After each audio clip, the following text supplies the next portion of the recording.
Growing up, I used to love eating Thin Mint cookies. So now I make a more healthier and guilt-free version that's gluten-free and vegan. Normally, I list my ingredients on the screen, but in this video, I'm going to be putting it under the description section. So to start out, you're gonna get 5 tablespoons of butter substitute and you're gonna add it into a microwave-safe bowl. And then to that, you're gonna put 4 ounces of semi-sweet chocolate and save about an ounce left over. Don't pour it all in yet. Then I'm gonna put it in my microwave at 70% power for about 45 seconds intervals. So I just pulled my chocolate out of the microwave and I stirred it up until it's warm and nicely melted. Your microwave might be a little bit different than mine, so you might have to put it in a second time. But while it's still warm, I'm gonna put the rest of the chocolate inside and just stir it up until it melts all the way.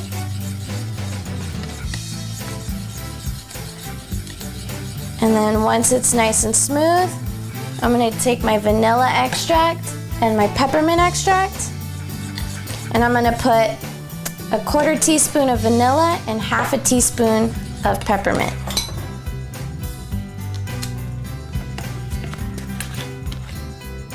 So it's 1/4 teaspoon.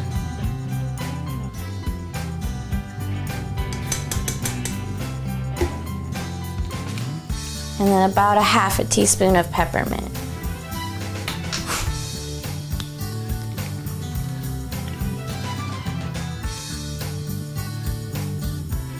It's very concentrated, so make sure you don't put too much in there.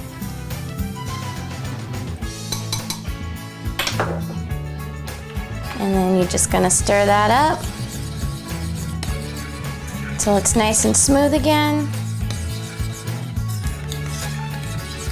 And once it's nice and shiny, you're just gonna set it to the side. Now I'm gonna move on to my dry ingredients and I'm going to put them all in a mixing bowl. I have 3/4 cup of gluten-free all-purpose flour. This one already has xanthan gum added into it, but if yours doesn't, you're just gonna add 1/4 teaspoon of xanthan gum to the recipe.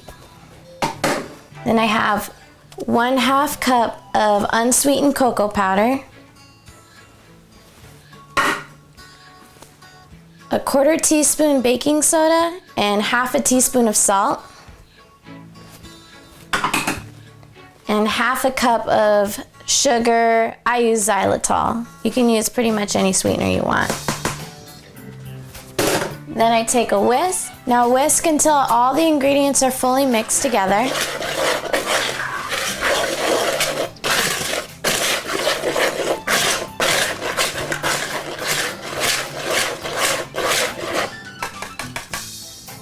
And now you're gonna go back to your chocolate mixture and pour it right in.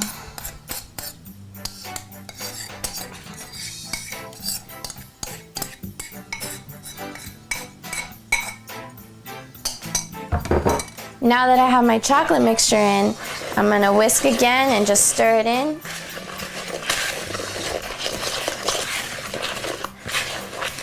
And it's gonna become pretty stiff, like a dough. Once your mixture has come together and is kind of like a dough, you're gonna take it and form it into a ball and then flatten it into a disc shape.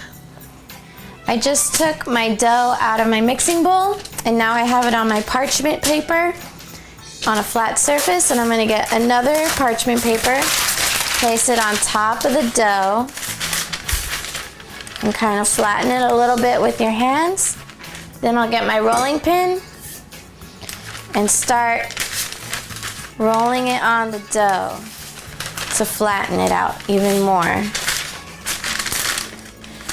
And your final result on the dough, you're gonna want it about 1/4 inch thick. Any thinner and it's just gonna burn in the oven. So make sure as you go, You take a look and make sure you're not making it too thin. So now that I've rolled out my dough, it's about 1/4 inch thick. If you need to use a ruler to make sure it's not too thin or too thick, you can do that too. And I'm gonna get my cookie cutter. This one is about 1.5 inches. And then I'm gonna start cutting all my little circles for the cookies. Just get in there, kind of twist it.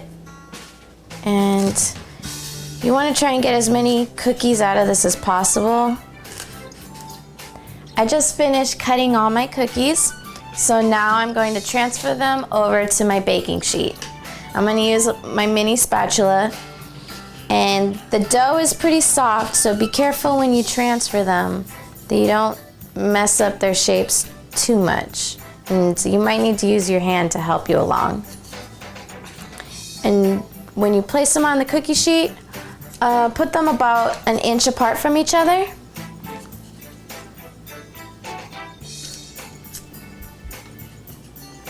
And then just keep filling up your baking sheet until you can fit as many cookies on there as possible.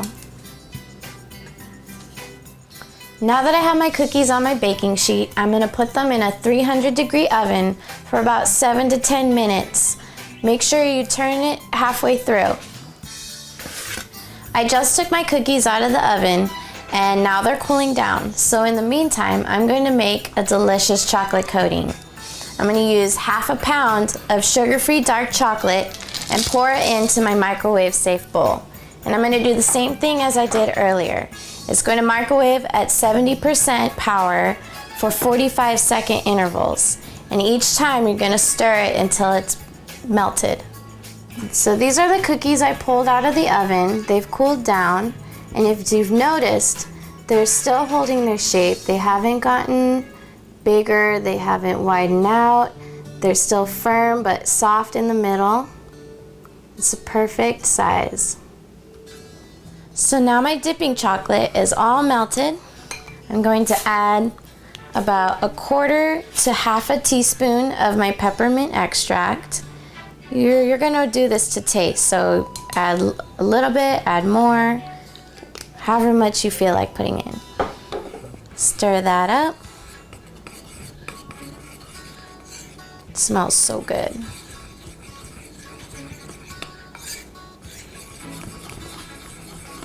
And now I'm ready to dip my cookies.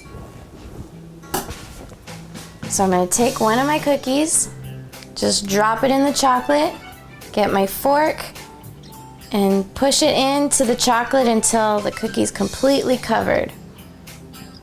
Then I'm going to pick it up with the fork, bang it on the edge a few times because you're going to want to get rid of the excess chocolate. As much of it as you can. Wipe it off on the side a little bit. And then place it on my dipping rack. It's a little bit, there we go. I'm going to do that again. And just keep doing that with all your cookies until you've dipped them all and placed them on your rack.